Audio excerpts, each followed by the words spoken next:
Mr. Majors, would you please read the tribute for Senator Greg Brophy?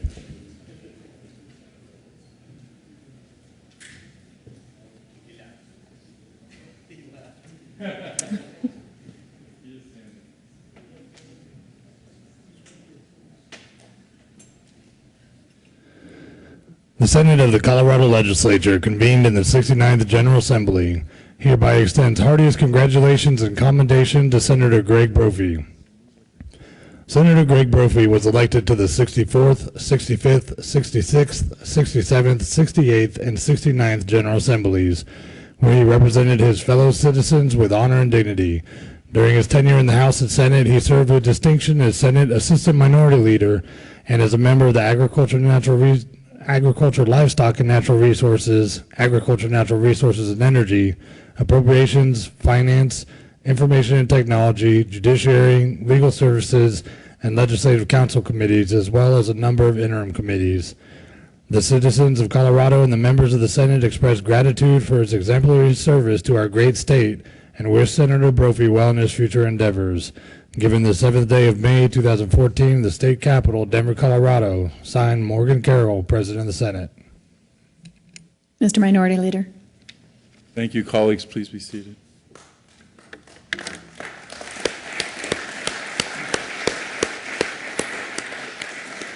Senator Greg Brophy, come on down. And I think, members, would you help me welcome our latest rules violation as we encourage and bring Mrs. Angie Brophy to the front with him. Angie.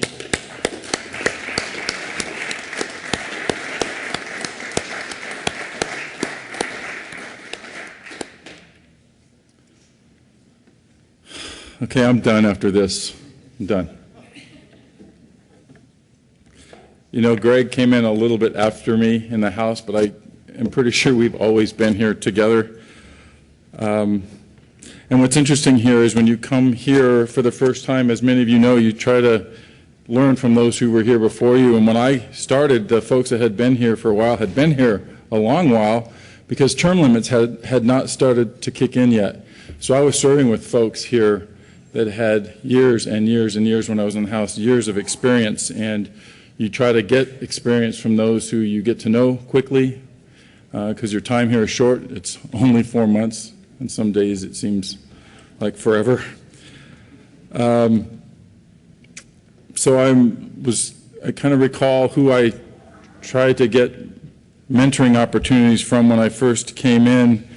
And obviously it was our leadership, almost never the JBC, because I was pretty much sure they were wrong from the first day I got here. I haven't totally changed my mind yet.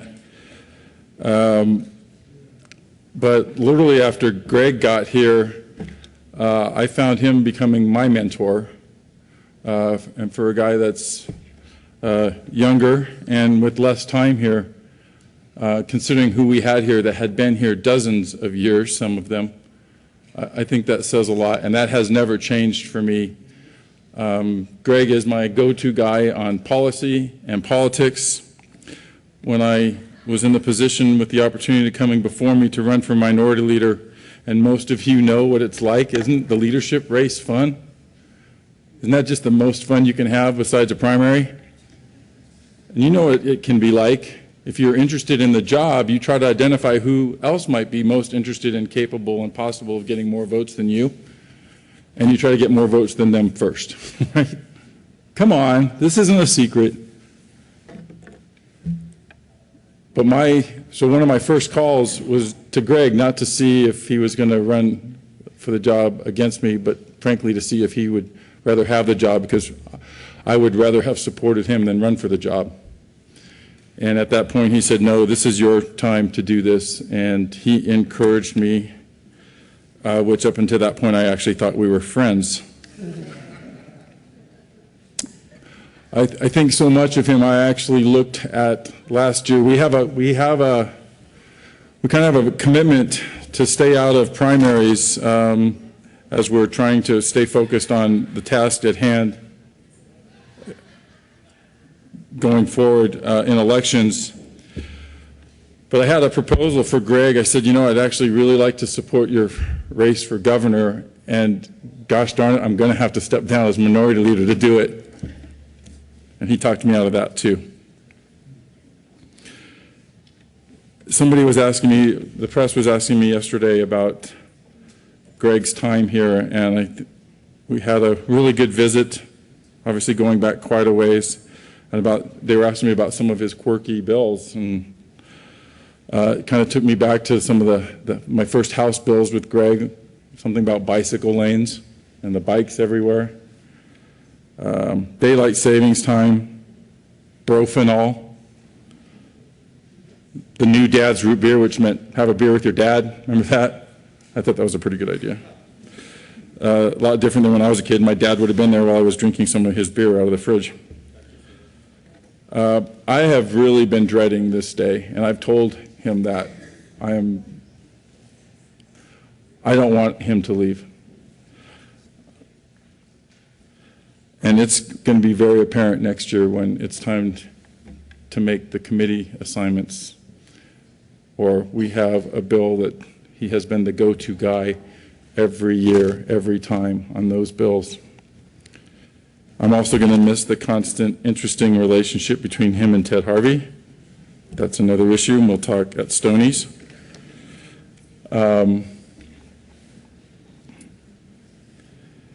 The war over water between him and Ted Harvey. We'll talk at Stoney's. If we mentioned having a chance to attend Scott's dad's service, we attended Greg's dad's service as well, and just a great opportunity to learn more about people that you already care about and the families that created them. I learned a lot about Ray that day. Brophy's a pretty big name there. Brophy Electric, Brophy Real Estate, Brophy everything. Thought it was a company town. Funny for a guy that doesn't really vote with Lois Talk-Trot-Months on union stuff. Greg's second year here, you talk about something outstanding, and this doesn't really matter where you are on the issue, but in his second year here, he worked to impeach a judge. And I wasn't on that Judiciary Committee. I don't know, were you on that committee? This was as professional of a presentation and a prosecution of an individual as I've ever seen, and definitely had ever seen live. It was literally like watching C-SPAN. The testimony, the witnesses, the presentation, the case that he made was unbelievable. I have not seen much in that vein since, including the serious issues that we've dealt with together. Second year here. And that was in a committee controlled by Republicans, sponsored by Republicans, and then eventually killed by Republicans. That spoke volumes to me then, and nothing has changed since, except for my increase in my esteem, respect, admiration for all that you bring to the table and all that you've meant to me personally, in spite of you supporting me to run for leadership. Greg actually jokes more about his height than those of us that have hit our heads on things. But I would say you are truly one of the giants among people in this institution and will never be forgotten. God bless you, and God bless Angie and your family. Senator Shuffle.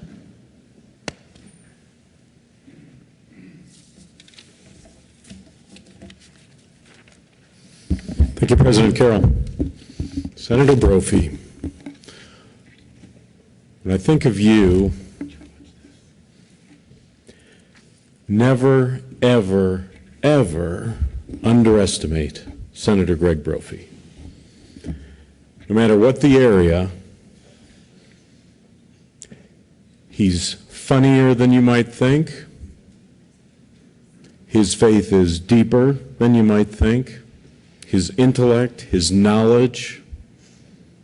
I too had the privilege and sad privilege of attending your dad's funeral and saw a glimpse into you and your faith, and what a privilege that was. saw your stretch of influence in your hometown and area. I had the privilege of traveling all over this state with Senator Brophy on the redistricting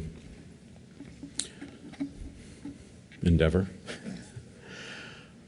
There is nobody that knows this state better than you. I was amazed at the knowledge just that would come out in these discussions. We'd roll into a place and have these hearings, and tip of his tongue, knowledge of communities, towns, roads, watersheds and draws and different things. It was really quite remarkable. I can remember sitting down with you, and long before, you may have had it in your mind, but I don't think any of us knew about it. Certainly you hadn't been too public about it, long before you were thinking about running for governor. And just doodling on a map, naming off counties and areas and districts. That will be, as Senator Cadman was saying, that will be sorely missed. You really have been a go-to guy on so many issues that just involve the nuts and bolts and kind of core bases of this county and the things that we all should be. It's really a bit of a rebuke how all of us should try to be as knowledgeable as you are about this state. So I thank you for your service. It's been an honor and privilege to serve with you. I've been with you on committees, and again, just kind of not to be underestimated. We'd be rolling along on a particular issue. I can remember in some of the business committees we served on, and boy, some arcane issue not known to many on a budget issue or just the nuts and bolts of how this place ran. You'd expect somebody on JBC to maybe know about that, but Greg Brophy knew about it and would raise that issue and make sure we were all on the right side of an issue, and that was noted and appreciated. It's been an honor to serve with you, Senator, and I thank you for your service. Godspeed. Senator Baumgartner.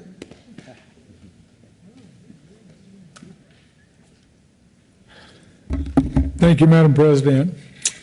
And Greg and I have not always been on the same side of issues. I remember the first time that I ever met Senator Brophy, and it was over this wonderful piece of legislation that he was running. It had something to do with bicycles. And he always told me I hated bicycles, and I don't. I owned one at one point in time, and when the barn burnt, the bicycle burnt, and I just never have replaced it, and one day I probably will. But he was very passionate about this piece of legislation. And the bill came up for a vote, and so there was problems with it, so we sent it to conference committee. So we went to conference committee, and there was no votes, and so it went back to conference committee to go beyond the scope of differences. And basically, it had nothing to do with the bill. It was just that I wanted to pick at Greg a little bit because I knew that he actually loved bicycles, and I liked them too, but I didn't like them that much. Over the years, though, I've got to know Greg. I know that he's very passionate about what the legislation that he's running, and he is very knowledgeable. And I got to know Greg a great deal better here over the last 6 months. We traveled a lot together. We became very good friends, and really appreciate him as a person. Learn more about what he stood for. A lot of the people I traveled with, I learned to have a great deal of respect for him. And I just wanted to say that, Greg, it's been my pleasure to serve with you, to get to know you, and to wish you all the luck in the world in your endeavors moving forward. God bless you and your family. Senator Harvey.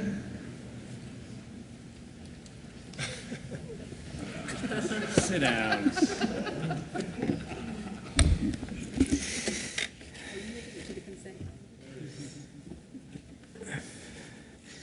Thank you, Madam President. You ever notice this is what Greg Brophy does every time he comes to the mic?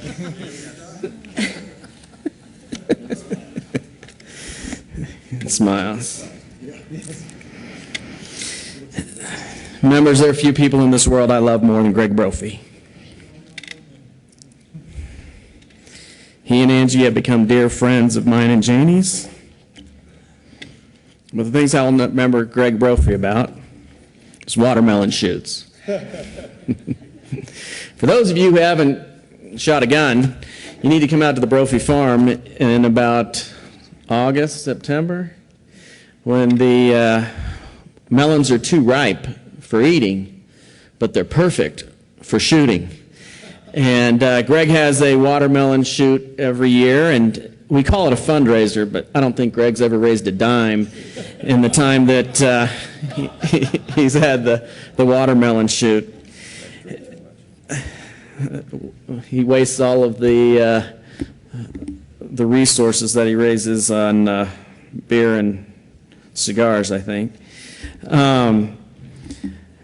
But I'll also remember Greg for his commie bicycle bills that I've always had to vote for every single time that he brings them up because of all of the commie bicyclists I have in my district that bombard me with emails every single time he carries one of these commie bicycle bills. And one time, I don't know how it happened, but some Highlands Ranch reporter was nearby when I said that, and it was quoted in the newspaper that I had to vote for one of these stupid commie bicycle bills of Brophy's. But as Greg said earlier, when we were talking about my tenure down here, I think we talked about that about 48 hours ago. Greg's and my love-hate relationship when it came to our passionate defense of water rights in the state of Colorado. There is no better adversary than Greg Brophy. Nobody who understands his issue of water and his constituents' interests on water than Greg Brophy does. It was always fun when we agreed, because there was no better team ever to fight together arm in arm. But there was no better adversary to be against when we disagreed. And we disagreed a lot on water issues, because he was always trying to steal my community's water.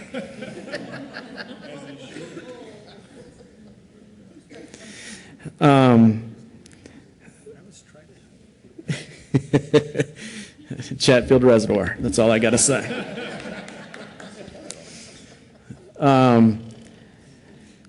Greg's got a few friends here today. I can only recognize one of them, and it's Sheriff Day back in the corner. Because he's an elected official. That's the only reason why I can recognize him. And he wanted me to let you all know that Greg's service to his community is not over with. At the end of this term, he will be deputized to the Yuma County Sheriff's Department today on the floor, back in the corner, before we're over with.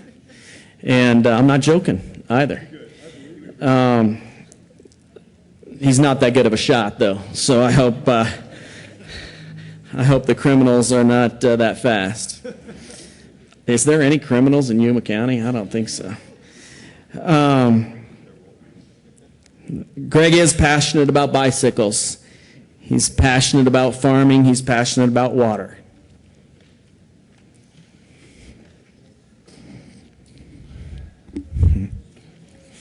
Why do I always do this?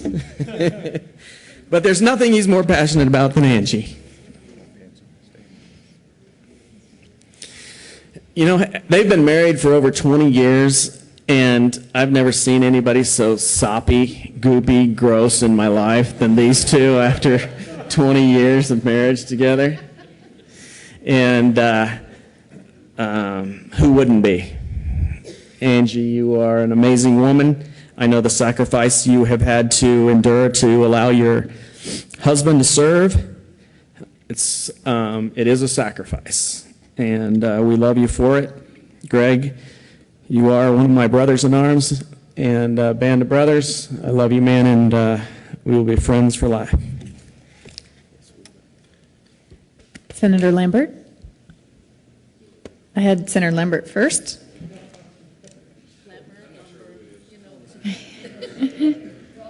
Thank you, Madam President.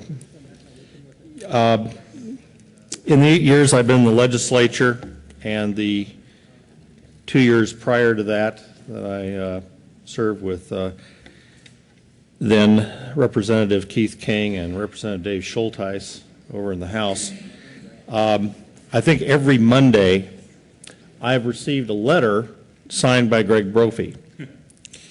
That letter is an invitation to our Tuesday morning Bible study. And we've also, as I think some of our colleagues have said, found in that environment an opportunity to get inside people's minds and attitudes. And this last week, just to paraphrase the verse that we were studying, we don't move too fast.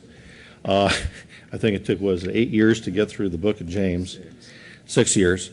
But paraphrase this, one of the verses from Apostle Paul was to entrust faithful men who will be able to teach others also.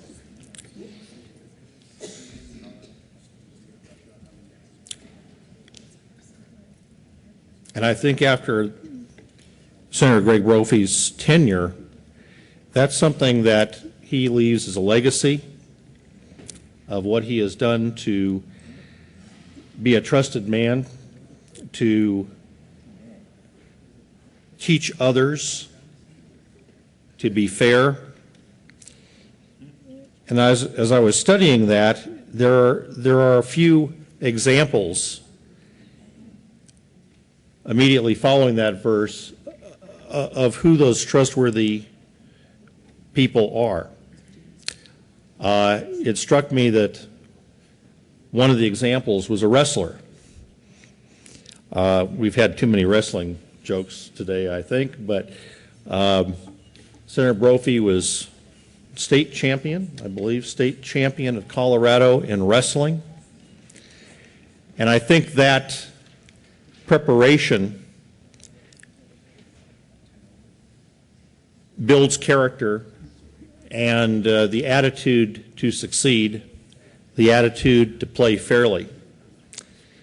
The word for wrestler in Greek is athle.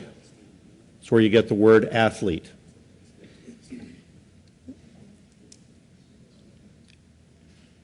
And Greg is an athlete. There's an ethos about being an athlete of fair play, sportsmanship, endurance, strength.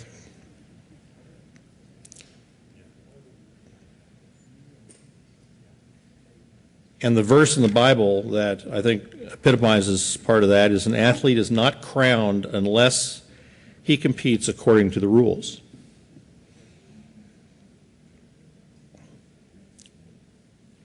Immediately following that, the next example of a faithful person is the hard-working farmer.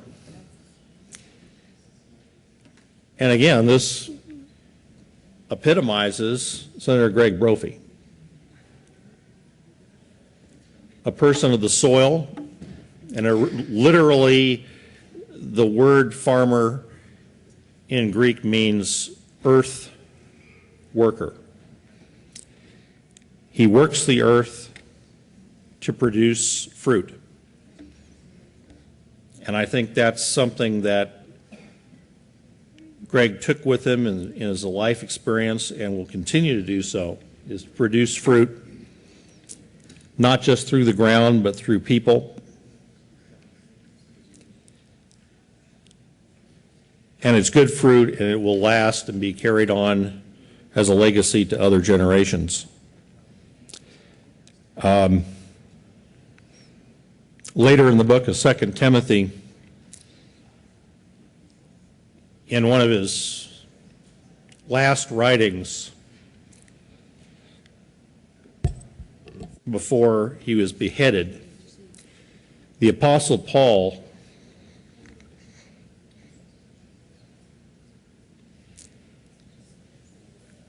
said, "The time of my departure has come."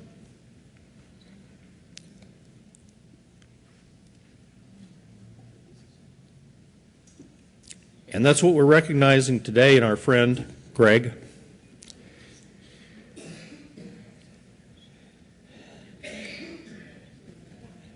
Paul said, "I have fought the good fight. I have finished the race. I have kept the faith." Greg has always been a fighter. He has fought against odds, but he's always gone the distance. He's always kept the faith. He's always finished the race.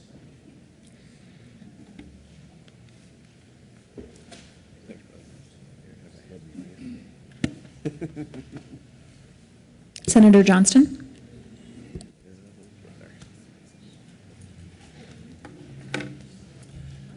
Thank you, Madam President. Well, now that this can no longer hurt you in a gubernatorial primary, I think I can just go ahead and come out of the closet with this. Something that probably nobody knows except for Lynn Bartles, I suppose, which is you have been one of my closest friends in this chamber since I walked in those doors the first time. And maybe one of the closest now as you prepare to walk out today. And I think about all of the dark moments I've been through where I've come to you for counsel, not just on policy or politics, but on my kids, on my family, on my faith. I think all the times I've come to Angie for that same feedback, and she actually gives much better advice than you do, not surprisingly. But I think about you every time someone says to me, "God, you must hate your job.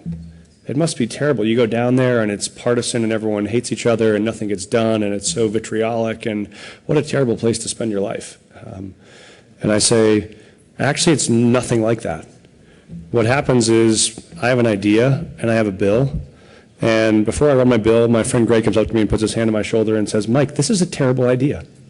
And let me tell you why this is a terrible idea. I'm going to go to the mic and tell you why it's a terrible idea." And then you come down here and you make that case, probably better than my argument. And then you come back after it's over, back to my desk, and put your hand back on my shoulder and say, "We should talk about this some more." That was what I hoped I signed up for when I ran for this job, was a place where really smart people who care about the issues debate the issues, not sort of the ideology.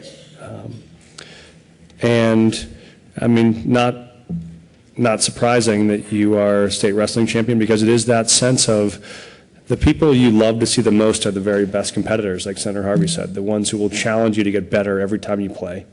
And afterwards will have great respect for the fact that you fought as hard as you could. And so, you know, I think about you were one of the few people who can come down to this microphone and stand up and change my fundamental opinion about an issue when you're standing here. And there have been a lot of nights where I've been home with Courtney and she'll say something and say, "Why are you not listening to me?" And I'll say, "Because I think Brophy might be right." I'm still yeah, exactly. It's too late to vote that way. But hours later, the sense that you had made an argument I couldn't make go away was really, really compelling. And I just want to say that I feel like in this building you get taught a lot that the purpose is to count votes. And if you have the most votes, you win. And there's a Gandhi quote that reminds me so much of you, which is, in matters of conscience, the law of majority has no place, which is the moments we disagreed, it didn't matter who had the votes. The argument you were making was one of conscience and was one of values. And if I was wrong on that, it didn't matter where the votes were. And I feel like in that way you were able to to push me and to make me better in a way that I never thought I could be. And so I just wanted to say a thank you, a huge thank you for two reasons. One is thank you for being one of the reasons why I love this job and feel like it's a noble work. And the second is thank you for making me feel like every time someone calls me a politician, I see it not as a mark of shame, but as a badge of honor. It is something that you have carried with incredible dignity and with incredible integrity, and it makes me proud to walk in these doors, and makes me really sad to see you walk out these doors. Thanks, Greg.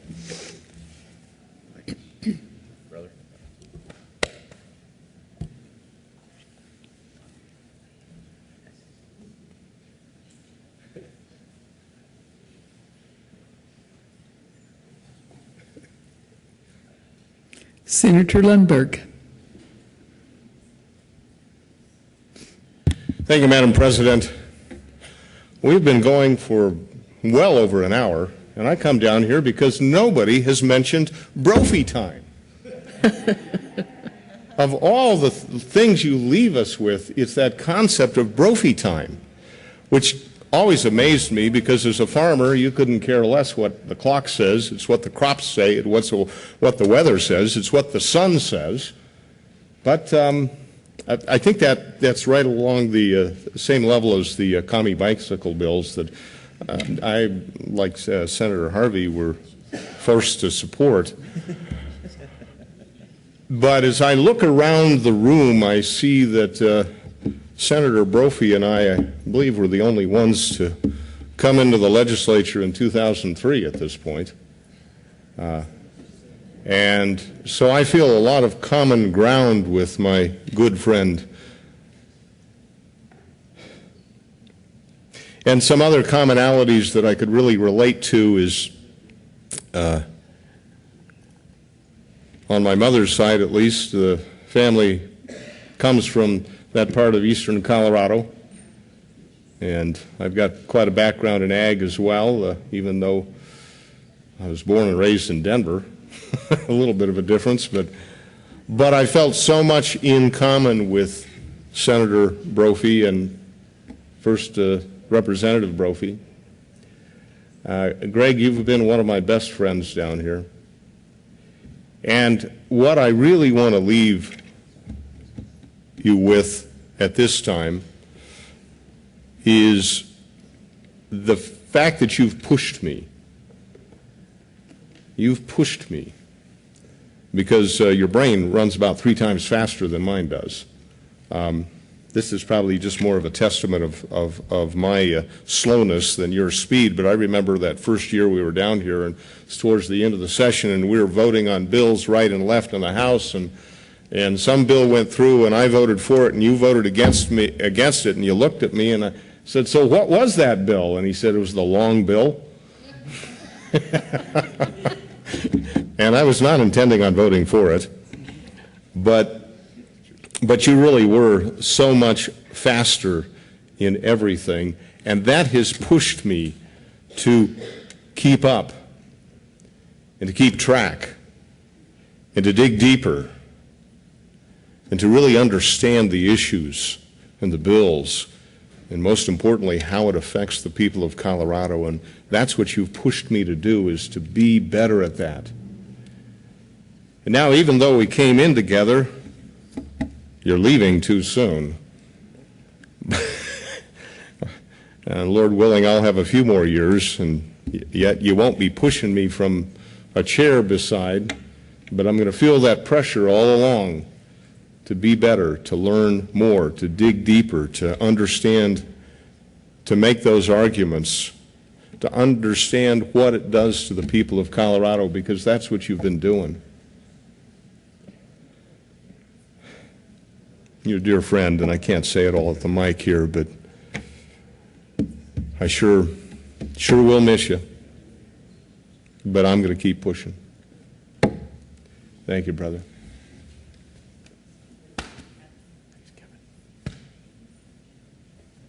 Senator Todd. Thank you, Madam President.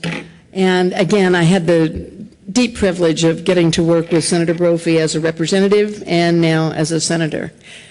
And I remember in the House specifically, a bill that we were discussing and debating, and it was about seatbelts, mandatory seatbelts. And I'll never forget that at that time, Representative Brophy came down and said, "Do I need to get a seatbelt attached to my tractor?"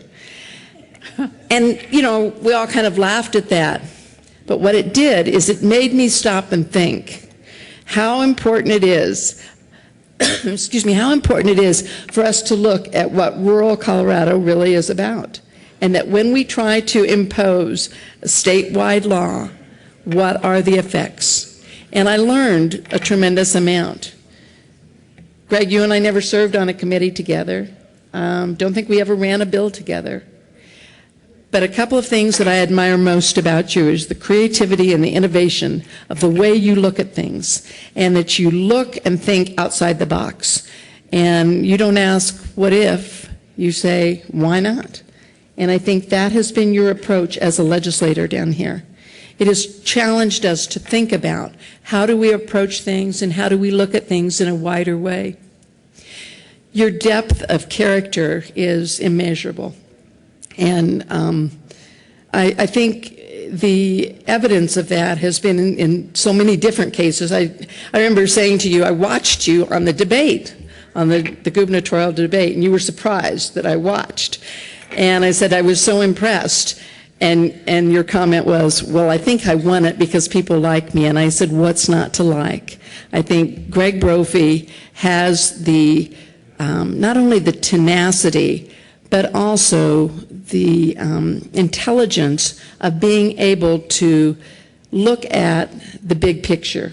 And when he said, I know this state better than any other candidate, I think he really knows what he's talking about.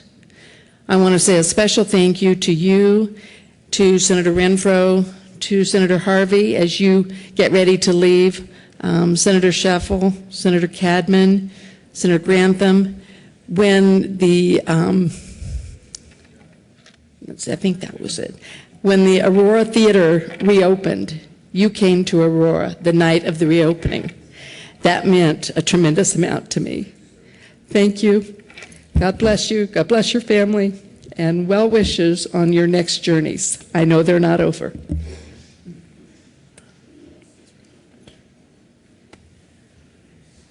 Senator Ballmer. Thank you, Madam President. And Senator Cadman, thank you. Thank you. Thank you, Madam President. Well, it is absolutely a lot of fun to talk about Greg Brophy. I remember the first time that I met him, I was a freshman in the House. He was a senior guy in the House.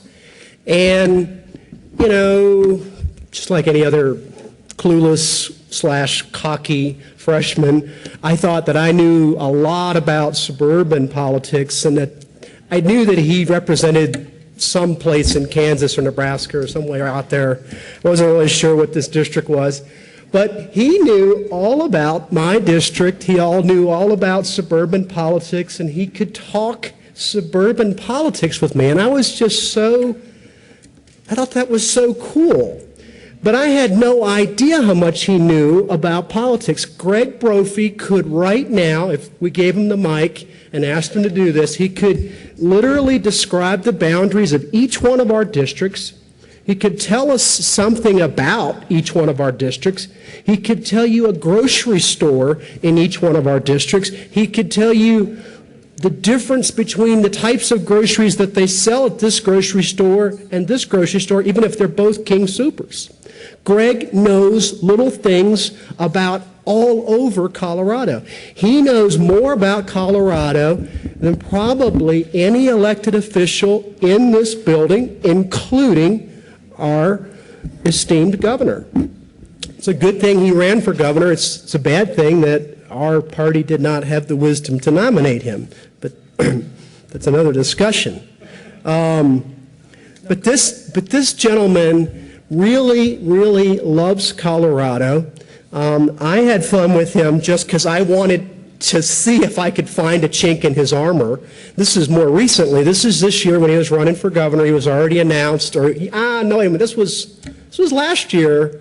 He was thinking about running for governor, and I said, I know a way to bring him down a notch. So I asked the staff to print a blank map of Colorado, just had the county lines with no names on there. And I said, I want you to fill in all the county names. He got almost all of them on the first try.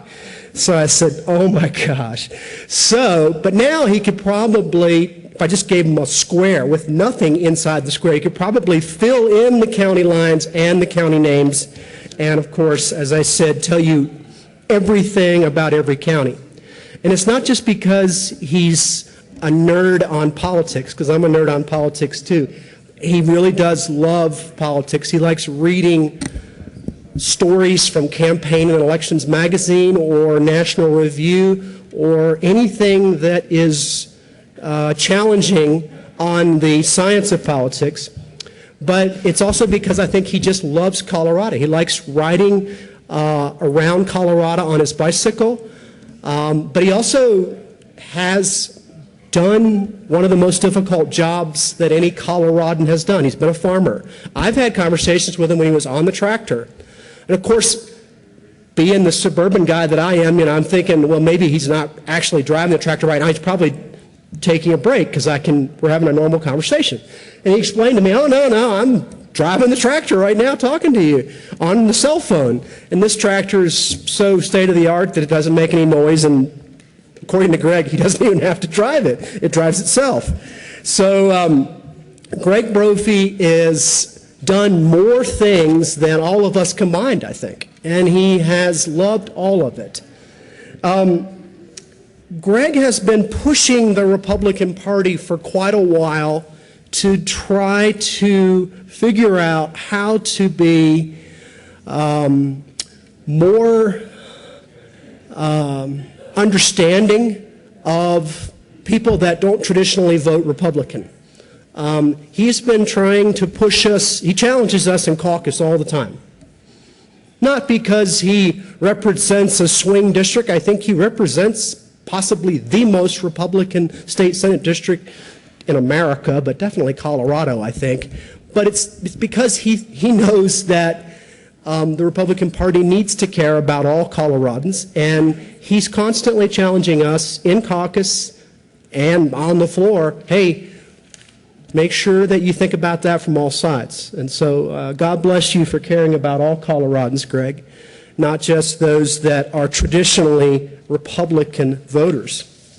I remember Mark mentioned this, got to go around Colorado on the redistricting committee. Senator Heath was on the committee. We got to go to a lot of places, and Greg was using his encyclopedic knowledge all over the place, asking witnesses very challenging questions on their towns, knowing their towns better than them, and that was fun to watch.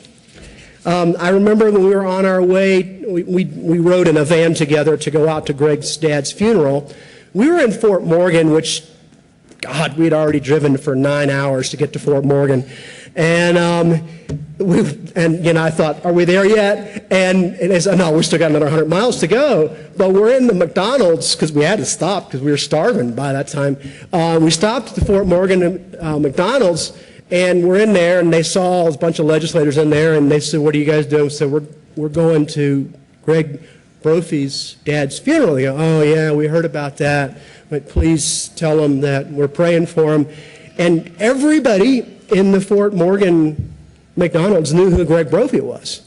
Now, you can go to any McDonald's anywhere in my district, and if you can find one person that knows my name, I'll be excited.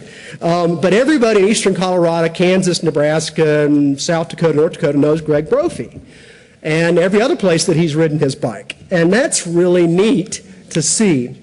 But so I've had a lot of fond memories of political things with Greg, but by far the best thing about Greg Brophy to me has been that he's been the leader of the Bible study. And the Bible study has been something that's really ministered to me during my time here at the Capitol. And every single time you go to the Bible study, which for me is 50% of the time in a good year, Greg's there. I don't think Greg ever misses. If he does, I've never seen him miss. But the thing about it is, Greg doesn't just go to the Bible study. He doesn't just listen to everybody else's comments while they're making them. He doesn't just dive into the study of the half a verse that Dan's covering that month. But he actually lives what they teach in the Bible study. Greg is the most caring, forgiving, loving brother I think I've known here in the Capitol. He really cares about you. He prays for you. He forgives you. He calms you down if you're all fired up, which occasionally I am. But I think he understands the passion that's inside of each of us, and he meets us where we need to be met that day. I think that this guy has been the biggest vessel of Jesus Christ's love to hit the Capitol since the time that I've been here. And thank you for being someone that greets us all with Christ-like love every single day. It really has been a ministry to all of us. So thank you so much, Greg. I want to read a quote. It's not from the Bible. It's from one of our favorite Republican presidents, Teddy Roosevelt. And he said, "It is not the critic who counts, not the man who points out how the strong man stumbles or where the doer of deeds could have done them better. The credit belongs to the man who is actually in the arena, whose face is marred by dust and sweat and blood, who strives valiantly, who errs, who comes up short again and again, because there is no effort without error and shortcoming, but who does actually strive to do the deeds, who knows great enthusiasms, great devotions, who spends himself in a worthy cause, who at the best knows the end of the triumph of high achievement, and who at the worst, if he fails, at least fails while daring greatly, so that his place shall never be with those cold and timid souls who knew neither victory nor defeat." And I can't think of someone who better has lived that as an example to all of us than Senator Greg Brophy.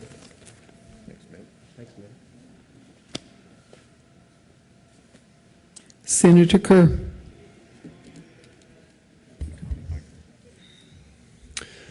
Thank you, Madam President. Well, the people who go to McDonald's in my district, the people who go to King Soopers in my district, know who Greg Brophy is. And that is because he could draw the outlines of my district. And this is because he has spent more time than probably anyone else in my district, in the McDonald's, and in the King Soopers campaigning against me. So yes, the people in my district know who Greg Brophy is, and he knows the lines for my district. But I'm here to air some grievances against, you probably thought I came up here to talk about our common love of getting on your bicycle and getting some fresh air. And I'll get to that in a second. But first of all, I want to say there's no one in this state more disappointed that there's not going to be a Governor Brophy since, if we could turn off the cameras for just a second. Senator Cadman, if you could make sure that that happens. Thank you. Thank you very much. But a little smoke-filled backroom deal that if there was a Governor Brophy and there was not a second term for a Senator Kerr, that Colorado was going to have a new bike czar. So second-term Governor Hickenlooper, second-term Governor, or first-term Governor Kopp, whoever is the next governor of Colorado, I haven't made that same deal with, but I'm hopeful that we might be able to work that out. So to our common love of cycling.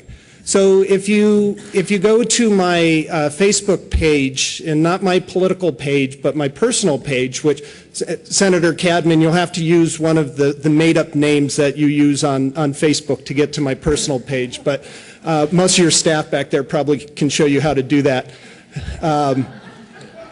But on my personal Facebook page, the main picture there is of me on a cycle.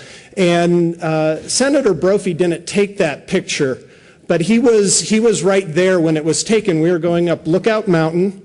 It was the inaugural year of the USA Pro Cycle, and we were having a little bike ride just outside of Golden, going up Lookout Mountain together. And I have a somewhat smug look on my face, I would say, because I had just challenged Senator Brophy which one of us was going to get to the top of Lookout Mountain first. If someone had taken a picture of my face about 5 seconds later, that smug look would have been off my face, because about 5 seconds later was the last time I saw Greg that day, because he was so far ahead of me and so far gone up Lookout Mountain that day. So we did have some good cycling bills. I would say I don't think any of our biking bills passed, but at the end of the day, we won. Thank you, City of Blackhawk. And make sure that you get your biking jersey that says Blackhawk, that the City of Blackhawk made. Those are pretty nice, and we should wear those together when we ride our bikes through Blackhawk someday together. But I think this is an example of where two people who don't share too many other commonalities other than the love of the freedom of getting on our bikes and riding and exploring throughout our great state together. So maybe it won't be Brophy for governor in 2014, but 2018, if the bike czar job is still available, remember me. Thank you.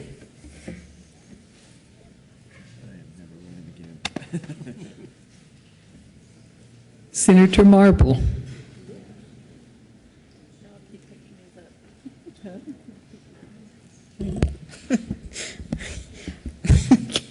Thank you, Madam President. I don't think many people know this story, and this is another little brother moment.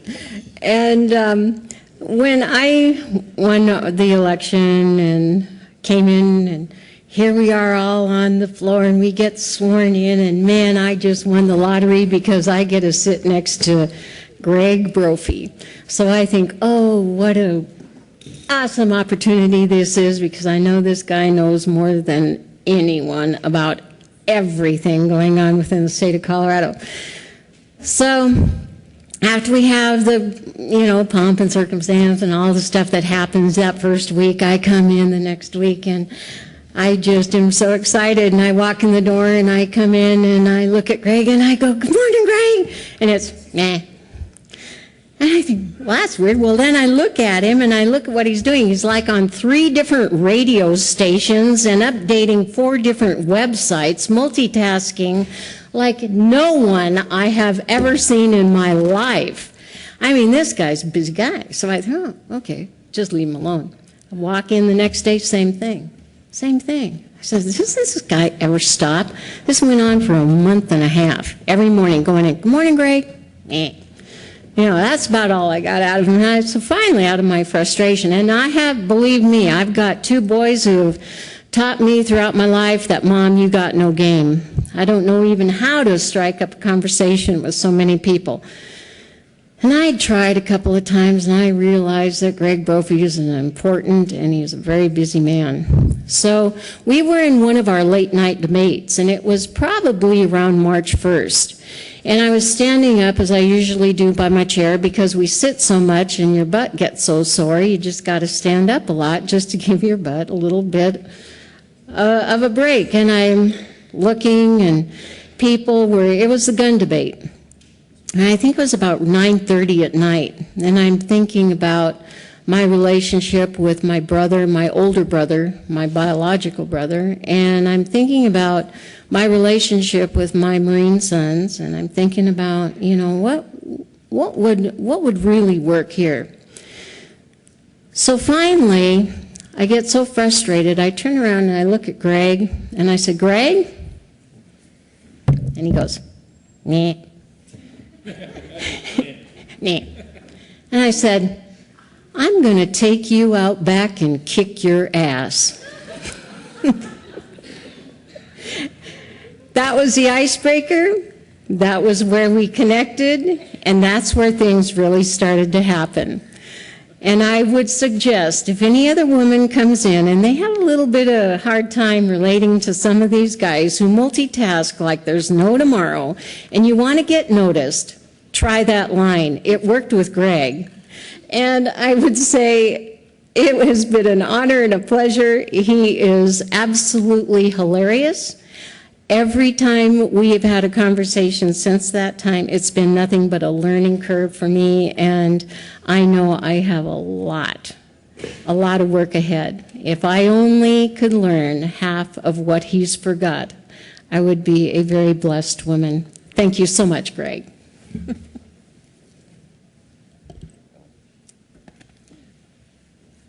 Senator Newell. Thank you, Madam President. Well, this is one of those people I will absolutely miss in the chamber, and not because we always agree on everything, because obviously we don't. However, when I was a freshman, and I don't even remember, you might even remember what bill this was, but there was some kind of a gun bill that I came in on, and in my naivete, I was going over to Senator Brophy and saying, well, what if we tried to do this, and what if we tried to do that? And one of my ideas was, well, why don't we just have a statewide registration database? And his eyes were like, you don't want to do that. I had no idea. I had no idea of the history or the context or the sensitivity around it. And I soon started to learn bill after bill after bill from Senator Brophy about the issues that I did not know anything about. Potatoes and farming and water and but most importantly, there is no man, I think, in the not only this chamber but in both chambers who knows the rules better than Senator Brophy. And I would just watch in awe every time he would get into action. So but in addition to that, there is this heart that is truly so deeply compassionate. And most people don't know that about you, Senator. But when you started to talk about your wife and your family, and you showed me the pictures of them and how all of a sudden you were just beaming, and then even the other day about the foster children issues, and I just thank you so much for the service that you have given, and I think a lot of us owe, well, especially I, coming from little Miss Suburbia, I have learned so much about the agriculture in this state from you. So I'm very grateful for that. And thank you so much for your service. Thank you. And I do appreciate him so much shorter than me. Senator Swartz. Thank you, Madam President Pro Tem.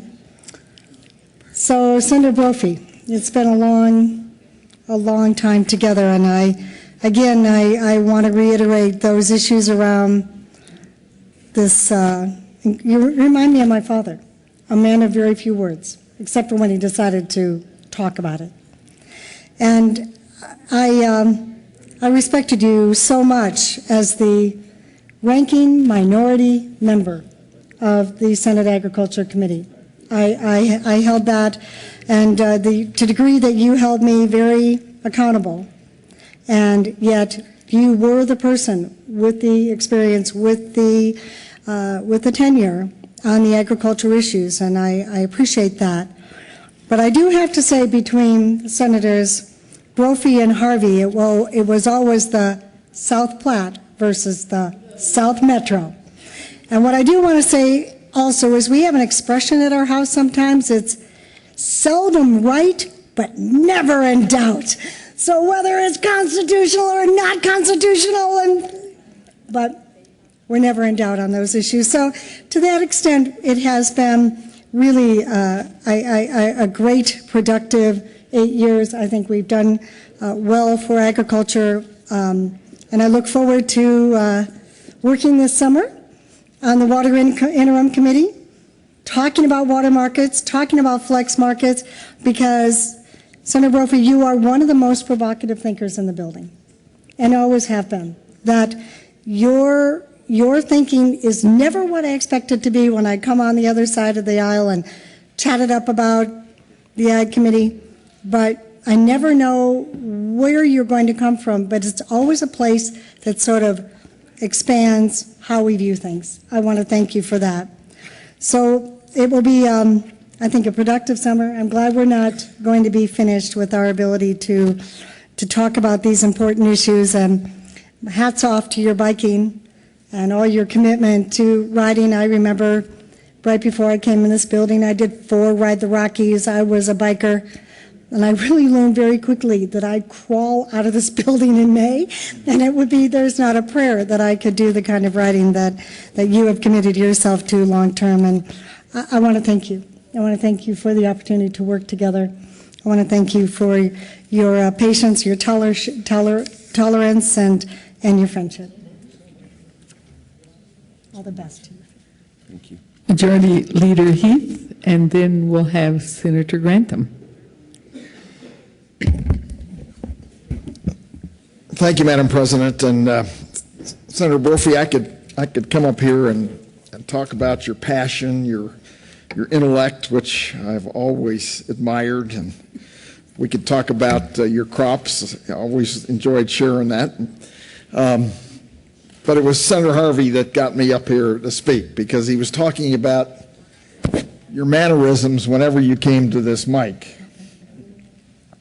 And it was always the same, and had that grin. And I always listened, because you always had something to say. But it wasn't until I sat right there that I really appreciated this, because when you're sitting right there, and all of a sudden those Brophy eyes that just focus on you, and that steely look. And there's something about your eyes. I tried to analyze what it was, but there was no way I could turn away. When you got your gaze and we got eye to eye and looked at each other's eyes, there was no way I could turn my eyes. And you literally forced me to listen to you in ways that when I was sitting way in the back, I maybe could got away without doing it. But it was your commitment, your passion, your dedication, your intellect, and your caring about the issues that you cared about. It didn't matter whether I agreed with you or disagreed with you. What I found out this year, I tended to agree with you more than I did maybe in the past, but maybe it was because I was sitting right here and you could really capture me. But I will always appreciate that, and I have it's been fun for me sharing this with you and having the conversations we have over the years. But it's your intellect and your passion that I will always remember. Thank you so much.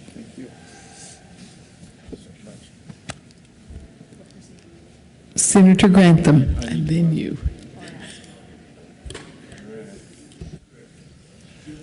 Thank you, Madam President. Sitting here thinking through all of these, looking back on 4 years, trying to remember the first time we actually met, and I think that's probably true. And thinking about that with Scott and Ted as well. And and just all the times since then, and the times we've had to share and to, and again, like the others, just the mentorship that I've enjoyed from you and others. And a few things I probably won't forgive. Spending the first 2 years on Ag Committee and no one giving me the warning about the water wars between Harvey and Brophy, and me being the third Republican member on that committee at the time, and someone could have helped me out just a little bit to give me fair warning on that before that happened.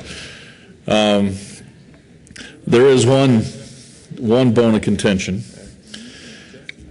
I'm in my campaign. It just started out. I'm green. We had our discussion actually already there in Aurora, and I'm going down to Crowley County, my home, Crowley County. Go down for a get-together, a fundraiser. I've got family coming there and everything. This is where I grew up. I expect, the band to play, and everybody to come out for Kevin.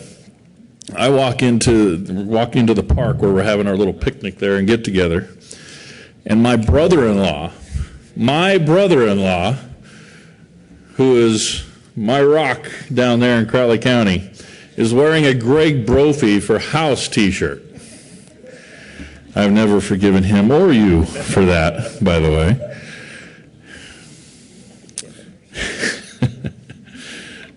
I still don't know if he actually ever wore my shirt. The great memories of Greg, and especially those first 2 years, the first year redistricting. I remember that State Affairs Committee, we were upstairs, and of course Senator Cadman and I are on State Affairs at the time, and we got the pleasure of hearing all those bills that came through. And I remember that time that Greg sat in with us on that, and it was great having him there. But it was the moment where he asked his questions, didn't get the answers he wanted, took that massive bill folder that had these maps in the bill, and just went and got up and left the committee. And that was Greg Brophy. And I smile at that every time I think about that, making his point that night in that way. Greg, I appreciate you. And just like the others, Angie, you're obviously a saint as well. Thank you for allowing him to serve down here with us. I wish I could have served here longer with all these guys. But Greg, I just want to finish with this. If you'll allow me to share it with you and with the others that we've already talked about. For Lois and for Gail, for Scott, Greg, for Ted, Captain. One of my favorite passages for each of you, Steve, sorry, for each of you that spend 4 years with folks that become awfully important to you. And one of my favorite passages from Scripture, it's in Numbers chapter 6. It's called the Aaronic benediction. It's, the Lord bless you and keep you. The Lord make his face to shine upon you and be gracious unto you. The Lord lift up his countenance upon you and give you peace.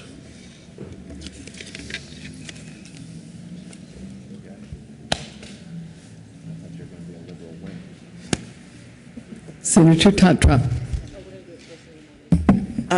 Thank you, Madam President. And I could not let this night go by without speaking to Senator Brophy, speaking to Greg. We served together, I think, 4 years in the House. I came over here, and 2. Anyway, I came over here, and then Greg came over, I think, 2 years later, or a year and a half later.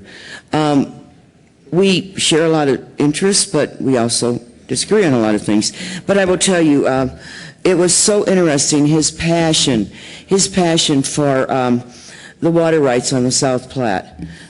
Seeing that issue, watching him, and understanding where he's coming from, because he truly was there to represent his constituents, and that's what we're all down here for. But Greg, good luck in the future, and I hope we see you down the road. Thank you for your service, Greg. Do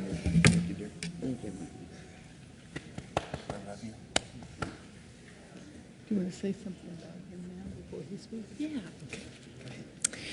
So Senator Brophy, we're testing your patience, I know.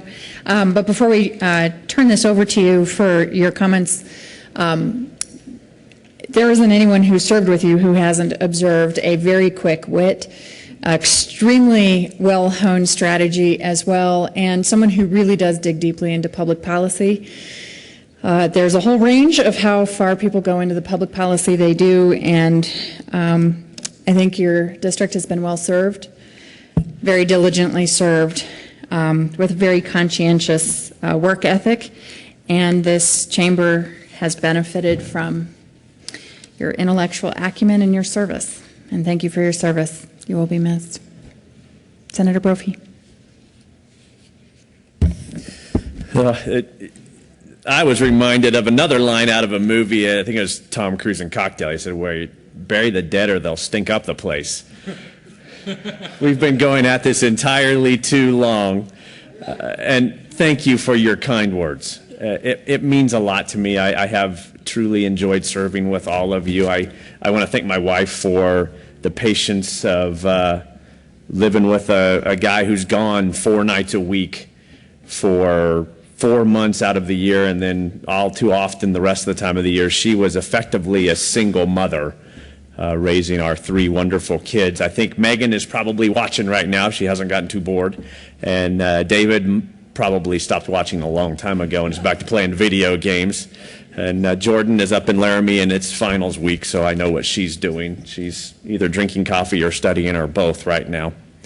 I especially want to thank the people of Ray, Colorado. Truly the best town in the state. And for those of you who haven't taken the time to go there, and I know I think Senator Schwartz has been there, and Kathleen Curry, I remember asking when we were sitting by the little river that runs through Ray. Of course, it's the Republican River.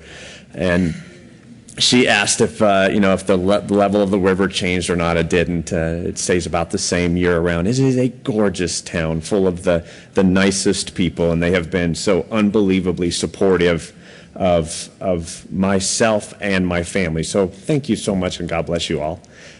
Thank you to the people of Eastern Colorado who have entrusted me with this high honor, and it is truly a high honor to serve them. And I think it may be one of the most safe districts, Senator Balmer, in the country. I suspect Jerry Sonnenberg will get north of 80% of the vote this time when he runs, and God bless him if he does. We said Republican seats. They spread the Republicans out further across the state. They concentrate you guys here in Denver. I also, no one has mentioned this yet, but I want to thank the staff, the people that work here at the Capitol who have been so unbelievably helpful to me over the years. And I have some friends amongst them. I think of a guy named Kirk Malinik, who was our legislative council leader for a while. And for those of you who live here in town, you probably never have any reason to come into this building in the middle of the night.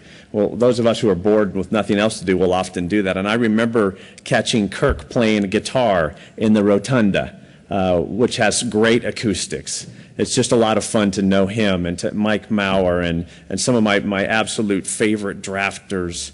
Esther, I just adore, and Christy, and both of the Jerrys, and Thomas, of course, who gets annoyed with my water bills, I think, all of the time. Thank you, all of the staff, for doing that. I also have to, of course, thank my press secretary, Lynn Bartles, who is standing here in the back of the room.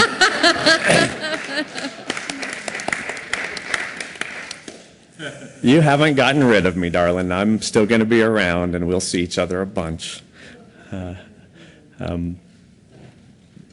And I think a little bit about what Scott said about, and I can pile on, I hate Amendment 41 as much as the next guy, but I think you're right, Scotty, that it's not that. It's not necessarily that there's anything wrong with anybody in this room. It's a reflection of our society right now. I think we have lost track of the important things. And so I do want to ask the people of Colorado to refocus on those things that matter. And this is important, and everybody knows that no one's a greater advocate of the Second Amendment than I am, and no one is a greater advocate for life than me. But if we don't soon focus on the overriding fiscal challenges that we face as a state, we are doomed. And it's not just as a state, as a nation, we have a $17.5 trillion national debt that we have saddled our kids with and our grandkids with. I don't know how they'll ever repay it. But I know this, that if we don't start now working towards living within our means, we will have a crisis on our hands. So if you ask somebody who has gone broke, what was it like? How did it happen? And they'll say, well, it happened slowly and then suddenly.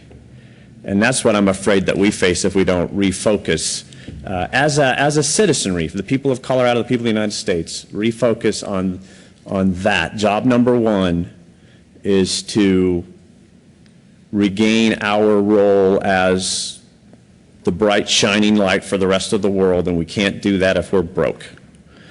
And when you think about what's happened in the past when the United States wasn't stepping up to the plate to do the things to keep the world relatively safe, it ends in disaster. In World War II, there were roughly 56 million people killed, 2% of the world's population. If we allow something like that to build and happen again because we can't address the issue because we're broke, we could lose 300 million people in the world.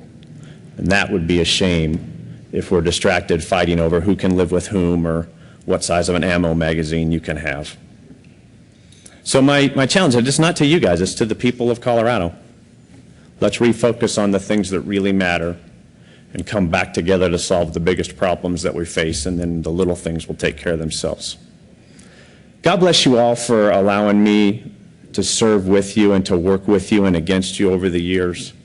It has been a high honor to be in this building, and I am ready to go spend my time with my best friend. Oh.